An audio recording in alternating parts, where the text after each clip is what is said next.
Gotham Knights offers players a really interesting mechanic that will really switch up the gameplay and narrative based upon the player's agency. Unlike most AAA superhero games, rather than dictating to the player which superhero they will be playing as through the story, the game offers 4 Bat Family characters, and any one of them can be utilized throughout the entire game, or the player can switch up who they are playing as throughout the course of the story. In other words, at the beginning of the game, you can select to play as Batgirl, and you can play all the way to credits as Batgirl. The game will never force you to switch to another character, and there will be a full story arc for the character of Barbara Gordon and her interactions with the other knights. You can essentially play this entire game as a Batgirl solo game, or as a Red Hood solo game, or as a Robin solo game, or you can switch it up. You can make it feel more like a team-based dynamic experience where you're switching around with characters.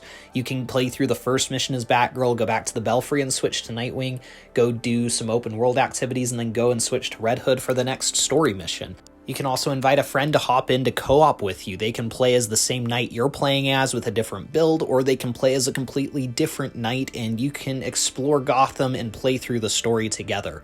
Gotham Knights, more than anything, wants to really play on the player's choice. It really wants you to customize the character that you most want to play as to your liking, so that you can fit the game to your playstyle and have the most fun possible out of it. But with that being said, there are 4 characters to choose from, and one question that I think many fans have been wondering is, who should I plan on maining as? Who should I test out first? As I think many of us will test out all of the characters to see for ourselves which fits our playstyle the best, but there have been some hints and some confirmations dropped by the developers that I do feel allude to which character will best suit anyone's given playstyle. So let's break down the 4 playable characters of Gotham Knights and talk about who I think each would suit in terms of playstyle. The first that I want to bring up is Batgirl, as she is the one who I am planning on maining as for my first playthrough. Batgirl does look to be the most similar in playstyle to the Batman Arkham games. As an avid Arkham gamer, I think that she will provide me with a great transition into the new mechanics, both in combat and in traversal. She has a lot of Batman's gadgetry from the Arkham games. She has environmental takedowns. She can glide and grapple around the city. She has access to the Bat Bike. Many of those are features that all the knights have. All the knights have a grappling hook and the Bat Bike, but the glider is unique to Batgirl. Nightwing has a glider of his own, but it works differently, and we'll get to that when we talk about him. But with Batgirl, she has similar mechanics in how she glides around the city. She can dive bomb and then come back up. And people who've played both Arkham and Gotham Knights have simply said that Batgirl just feels the most similar. Her combat looks the most like free flow combat, in my opinion. And so if you really are wanting to scratch that Arkham itch and play a game that feels like Arkham in an open world Gotham City, I think Batgirl is probably going to be your go-to. Next, let's talk about who I think is arguably the most popular playable character of Gotham Knights, and that is Nightwing. Nightwing is a fan favorite. Many players are excited to get their hands on this character. First of all, from a character perspective, Nightwing is by far the funniest of the knights. If you are a huge fan of Spider-Man's quipping and banter in the Insomniac games, and just in general, I think Nightwing is going to fill that role for you in a really large and specific way. He has a lot of banter and quippage like Spider-Man, and to bring that to Gotham City is something that we haven't really seen much, as Batman is a very stoic character. So to see a more lighthearted take on a superhero vigilante in Gotham, I think Nightwing will fill that role very nicely. He also will have some interesting connections to these villains, as he was the first Robin before he left for Bloodhaven. So to see him come back, it will be interesting to see if these characters recognize him, or if it's kind of a mystery, if he seems like a new vigilante to them. But in terms of gameplay, like I mentioned, he has a glider, though it is different from Batgirl's. Many people compare it to a Fortnite glider, but ultimately it looks like a rocket-boosted glider that you can use to glide around the city, and it does look pretty fun, and people who've played it in the previews have enjoyed it. In terms of combat, Nightwing was an acrobat. That's part of his origin story, and so he is a very acrobatic fighter. And in terms of how he gets around the city, it seems pretty parkourish. I don't know if that will really lend itself to the gameplay, or if he'll maneuver a lot like the other knights, but in terms of how he looks as he navigates the city and fights enemies, I think he will bring a very acrobatic spin to it.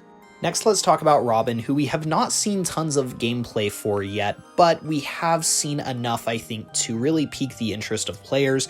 We have heard from the developers that he is the most stealth-focused player. Again, we haven't really seen tons of that from the gameplay, but those who played him in the previews said that his upgrade tree did look like it was geared towards stealth.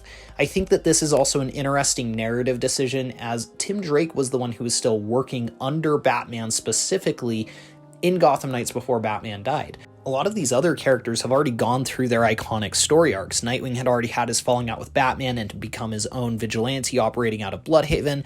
Batgirl had been paralyzed and is now recovered to be Batgirl again. Red Hood has been killed and resurrected from the dead. And Tim Drake is still being trained by Batman as all of this goes down. And so to see the other knights have to fill in almost that older sibling role, I think will be really touching from a narrative perspective, but also to see how Robin reacts to his mentor's death, I think will hit harder than maybe it impacts some of these other knights. And on top of that, I think that will influence his fighting style.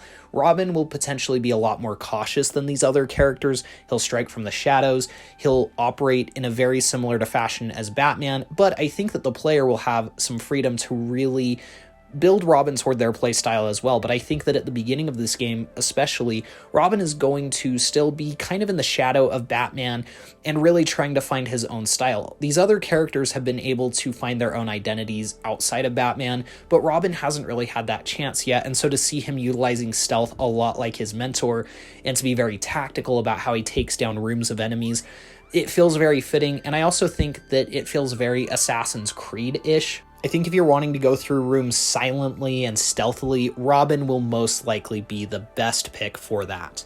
In fact, with Robin, I really only have one complaint so far, and I feel that that is his form of transportation. He uses short-range teleportation, which to me just looks the least interesting. It looks the least intuitive. I'm sure there will be a bit more flair once you've upgraded it, but I would far rather glide around the city or even do Red Hood's mystic leap around the city, as opposed to just holding down a button and telling the game where to drop me and just having Robin move around the city that way. I feel like that isn't as interesting, so I'm glad that he also has a grappling hook and a motorcycle. Again, I'm not opposed to using the teleportation mechanic, it just doesn't look as fun as the other ones to me personally. Now finally, let's talk about Red Hood. This is a character that many people think does not look fun to play as. However, many who have actually had a chance to play the game say that Red Hood is far and away one of the most fun characters to play as, and I think that maybe we've been looking at this character the wrong way. I think that we've been perhaps judging him in terms of the other knights, when really he kind of sets himself apart from the other knights in the sense that he uses a lot more ranged weapons. He uses guns, though they use non-lethal rounds. He also has much more brute strength than the other characters, and so while he hits slower, he seems to also hit much harder. The best way that I can describe how I want to play as Red Hood is kind of like John Wick. I want to go clear a room using guns and hard hits, and just clear a room looking completely unstoppable like a tank. And ultimately, I feel that Red Hood has a lot of potential. I don't think that the gameplay demos have done tons of favors for the character, just because whoever has played as Red Hood hasn't done a great job, admittedly. It has made the gameplay look really clunky, but again, people who've actually played it have said it's a lot more fun to play than it is to watch. And so Red Hood, I think if you're wanting a character that's a little bit more hot-headed, who's been through the ringer a little bit more, I mean, the dude literally died, so you know what I mean. But if we want a character who has guns, who has that little bit more brutal feel to him, if you want to really feel the power of the punches, then I think Red Hood is the way to go. Again, he has some interesting mystic abilities. He has some almost magical gifts that have come back with him when he was resurrected from the Lazarus pit. And so it will be very compelling to see what direction they take this character in, both narratively, but also in terms of the upgrades with the gameplay. I'm really excited to play as each of these characters. Please be sure to let me know in the comments below which one you plan on maining during your first playthrough of Gotham Knights, and please be sure to like and subscribe if you enjoyed this video. And thank you all so much for the support recently. There has been so many views, so many upvotes, so many amazing comments on my videos, and I can't wait to experience Gotham Knights with all of you. It's an amazing community that we have here. We will see you guys in the next one.